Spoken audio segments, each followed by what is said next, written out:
ഈ ഷെയ്ത്വാനാണ് വസ്വാസ് ഉണ്ടാക്കുന്നത്, പിശാജാണ് വസ്വാസ് ഉണ്ടാക്കുന്നത്. അതായത് ഈ വസ്വാസുള്ള ആളുകൾ അവരെ വഴിപിഴപ്പിച്ച് വലിയ പാപങ്ങളിലേക്ക് കൊണ്ടുപോവാൻ പറ്റാതെ വരുമ്പോ ഷെയ്ത്വാൻ എന്ത് ചെയ്യും? ആ ഷെയ്ത്വാൻ ഇങ്ങനെയുള്ള ആളുകളെ പിടിച്ച് ചെറിയ ചെറിയ വസ്വാസുകൾ ഇട്ടുകൊടുക്കും.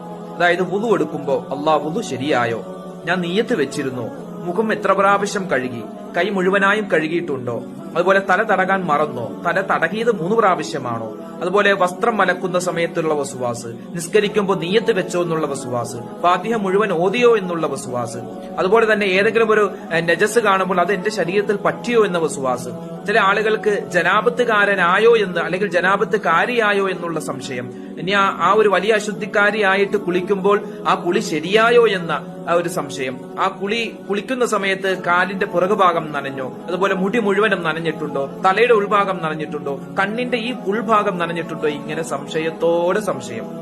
ഇത് കുറച്ച് മാത്രമേ പറഞ്ഞിട്ടുള്ളൂ, ഇനിയും ഒരുപാട് സംശയങ്ങൾ പലതരത്തിൽ ആളുകൾക്ക് ഉണ്ട്. അല്ലാഹു തആല എല്ലാ വസ്വാസുകളും മാറ്റി തരുമാറാവട്ടെ.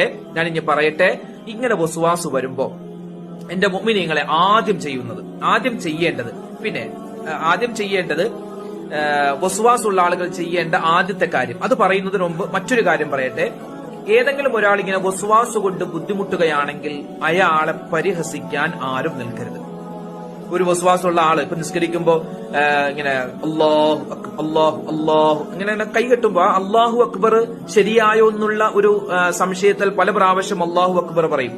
അപ്പൊ ഇങ്ങനെയുള്ള ആളുകളെ കാണുമ്പോൾ പരിഹസിച്ചാൽ, അങ്ങനെയുള്ള ആളുകളെ കാണുമ്പോൾ നമുക്കൊരു പരിഹാസം, ഒരു കളിയാക്കൽ ഉണ്ടായാൽ പഠിച്ചു വെച്ചോ, ആ ഒരു വസ്വാസ് അതുപോലെ നമുക്കും അള്ളാഹു തരും, എന്നിട്ടേ നമ്മളെ മരിപ്പിക്കൂ. അള്ളാഹു കാക്കുമാറാവട്ടെ. നബിതങ്ങൾ പറഞ്ഞിട്ടുണ്ട്, മറ്റൊരാളെ നമ്മൾ പരിഹസിച്ചു കഴിഞ്ഞാൽ ഏത് കാര്യത്തിലാണോ പരിഹസിച്ചത് ആ കാര്യം നമ്മുടെ ജീവിതത്തിലും അള്ളാഹു നൽകുമെന്നാണ്. അപ്പൊ അതുകൊണ്ട് ആരെയും കളിയാക്കാൻ നിൽക്കേണ്ട, ഒരു കാര്യത്തിലും കളിയാക്കരുത്.